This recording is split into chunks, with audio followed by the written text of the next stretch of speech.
So one of the followers of the Reciprocity Project was asking, how do you pay off your loans? How do you pay off your debts in within a year? And I want to talk about that today, but instead I actually want to talk about something that's bigger, where I think that this Reciprocity Project is going. And I'm going to tell you about my own experiences with how to actually do this, because we were able to do all of these kind of things. My wife and I, my family, we're debt-free, house and everything, and I actually want to talk about that because I think it's really important for us in terms of how to move forward. And it's really explains a lot with the Reciprocity Project. So if you don't know me, I am Professor Dave Maslock. I'm an Associate Professor of Innovation Strategy and Entrepreneurship.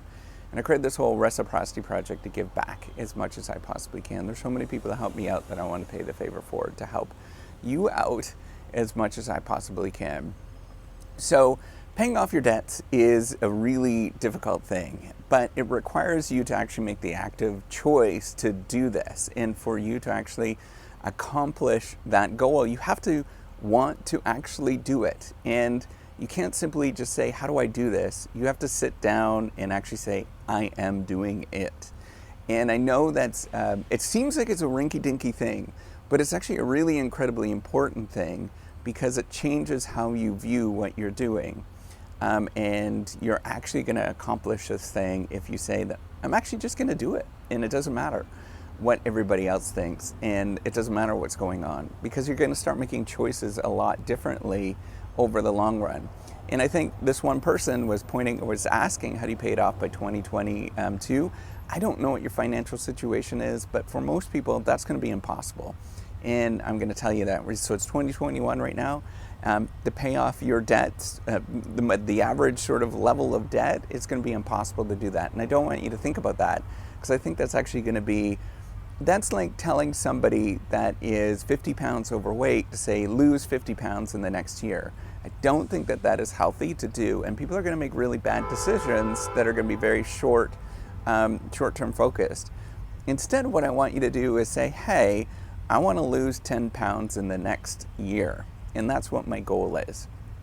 Because this is a behavioral switch in terms of what's going on. And there's this sort of right-wing radio host, Dave Ramsey, that he actually has this nailed in, it's dialed in terms of the behavioral aspect of things. And so you could look at his sort of program that he has. I don't believe in a lot of his political views, but because I'm going to tell you this right now, I'm a centrist. I think that there's sort of good in both sides. But what you need to think about is targeting small targets that are manageable and doable. So for him, it was saving $1,000. And so the same thing for you that I would love for you to do is sort of look at these sort of manageable goals and target those manageable goals, because you want to get in the habit of actually doing those things. And then as it builds, so life, we think of life as sort of these trajectories that are nice and straight, right? That they just kind of gradually build over time. That's not what happens, actually. Almost everything in life, it works on exponential curves or reinforcing curves. So early on, it's going to feel like nothing's happening and it is a giant disaster and you're a total waste. And everybody goes through this. That's why I do a lot of this sort of videos to talk about those experiences. But then as you go, it starts ramping up and actually starts making a difference, and you can start doing these things. And almost absolutely everything works like this. And so you have to get your mindset in the fact that it's going to feel terrible. You're going to feel alone. You're going to feel that you're a weirdo. You're going to feel all of these emotions as you're doing it. And I guarantee it's going to happen. That you're going to feel all of those things. And you're going to feel, and people, you are probably going to be alone. You're going to be a weirdo. But what you have to do is just have this long-term mindset that I'm just going to do it no matter what. And it's like the lone nut. My wife gets up at 5 in the morning, and it's tough to get up at 5 in the morning. I'm a little bit slower of waking up, but she does it because that's the only time that she gets to exercise, and that's her thing. And that's where I want you to think about, is like, I'm going to do this come hell or high water, and you just do it. that is how you actually accomplish these things, where you actually get to the moment where you're doing that. So, the simplest thing, see if you could save $1,000 and actually have $1,000 that's in your bank account, and then move on from there and start paying off, the most smallest debt that you actually have. And that's exactly what Dave Ramsey would say, and that's very behavioral. So, for us, my wife and I, we were able to pay off our house by the time we were 40. And I remember telling somebody this. I think I was 32 years old, and I was going to do this. And they looked at me like I was crazy, like totally crazy. And I didn't tell a lot of people this. I haven't told a lot of people this other than sort of immediate family. But we were able to do that. We paid off our home, and for a number of different reasons. And you might think, oh, who's this person? They're super wealthy. Look at how much money they make. He's a professor of business. My wife is in animal health care. Look at these people. But you have to realize these are endogenous decisions, right? Like, we started off, my wife lived in a very modest home growing up. I lived, in fact, I would consider our family very quite, my parents did an amazing job with raising us, but I would also consider us lower middle class, like much lower middle class compared to sort of the larger population. My parents had 6 kids. My dad was the only one that was working, and that's how they lived life. But they did a lot of decisions, and this is where that's where I learned a lot of this stuff. That's why I'm so proud of my family. I'm so proud of what they've done. Is I modeled my decisions after what they did, and they hardly ever they had a very small mortgage for a slight period of time, but they did things in life where they minimized that risk. So they lived in a garage for a number of different years. They scrimped and saved, and we ate a lot of leftovers. We ate a lot of stuff that was we called it slop because it was just like, it wasn't good, but we ate it anyways, because that's what you do, right? Like, you have a lot of you look for ways that you can save, and you have to make all those little decisions. And so when my wife and I got married, we were 25 years old. We were already kind of on the same page with this, but we made a lot of decisions together where we were, and it's super tough when you're doing this, right? Like, it's not easy. You're gonna have a lot of fights. You're gonna have a lot of deep discussions, and you have to have those conversations about, what is the next step, and looking at where this is gonna go. And so for us, this, the financial consideration is always a really important part, because that makes sure that we're, financially sound. We are, making sure that we're doing good on our kids and all those kind of things. And you have to think about that, right? Like, these are really important things, and you can't just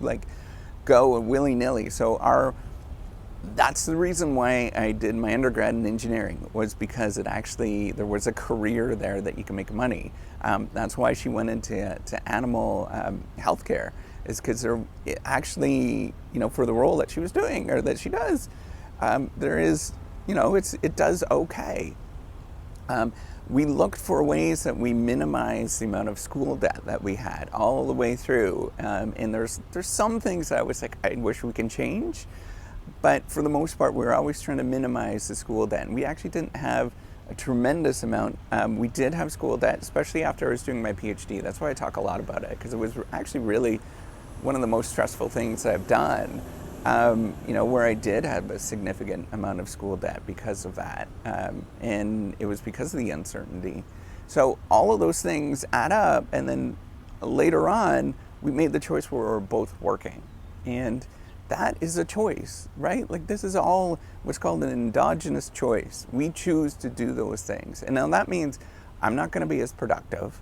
That means she's not going to be as productive. She's not going to be as much of a rock star as, if I stayed at home and allowed her to work and do everything as much as she could, and, stay at work and all those kind of things. But it's a family choice. And so that's why we have to have a lot of debates, a lot of discussions about it. And what you'll realize when you start doing this And it doesn't matter whether you have a spouse or not, or significant other or not, or family or not, but there's a component where you're balancing the degree of life, things that you have to worry about, as well as sort of financial considerations and focusing on work. And you have to balance those two things. And you'll notice when one gets out of kilter, and you have to use those as signals for when they go out of kilter, and then you have to really balance those things as you're going forward through life and having that long-term objective of doing that. And so our goal was to actually pay off our mortgage by the time we were 40, and we were able to do that as we started to invest, as we started to, look for ways to achieve, what we're doing. And so as we were starting to go towards, paying off our debts, I wanted to look for a way to actually bring in income. So I actually created the whole reciprocity project. But it turns out I totally misjudged that in terms of when the income was going to come in and things. And so my goal with the reciprocity project now that we're able to, so I'm 42, and we were able so we live debt free, which is really weird in this world. And if you look at my car, it's not fancy. Hopefully we'll upgrade that soon within the next year. But you look at my car, it's really not fancy. And my wife drove around in a really old car. We owned cars for 10 years at least. All of those things are really important, right? Like that add up they compound together. And we don't eat out as much as what a lot of people do, like once a week. Like all of these things, that's where I want you to think about, as it's not a single decision. It's not like I'm gonna do this. It's actually a lifestyle. And so for us, where I want to take the whole reciprocity project is I want to invest in this thing such that it becomes such a big enough entity. I actually want to actually have this as a standalone entity where it has its own CEO that's being run by somebody that's got, my goal is by the time I'm 50 or I'm in my 50s, it's actually a significant organization that is standalone, that's doing some really cool things, that's also giving back to the research community and doing things that are really significant in terms of research abilities.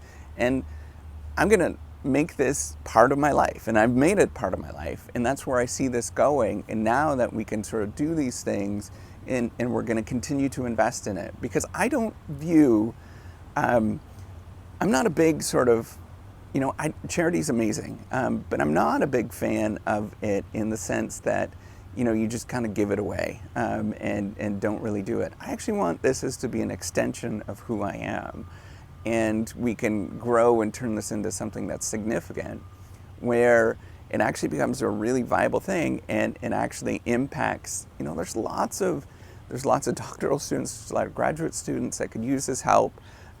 There is a lot of researchers that really do get stuck, or we do need tools to do these things. So I'm going to continue to build these things out as part of my life. I think it's the way that I can give back and make this into a significant endeavor that is going to continue to grow, and it's going to become bigger and better. And because life is not about these trajectories that are straight, that they go like this, I'm expecting this to actually start panning out by the time I'm 50. Because that's what happens, is it's a slow trajectory, and then it pans out and it becomes something that actually has a significant impact. And so that's where I'm looking at it right now. It's a gradual process, and you have to know that these things take a long time.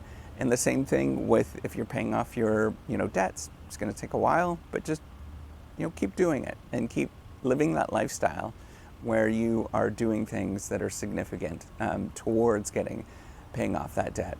So start that budget tonight. Write down and actually have a conversation that you want to do this with your significant other. Actually go through the motions of doing this. It's going to feel weird, but you got to start someplace. So with that, give me a thumbs up to subscribe to the YouTube channel. Take care and have a wonderful day. Bye-bye.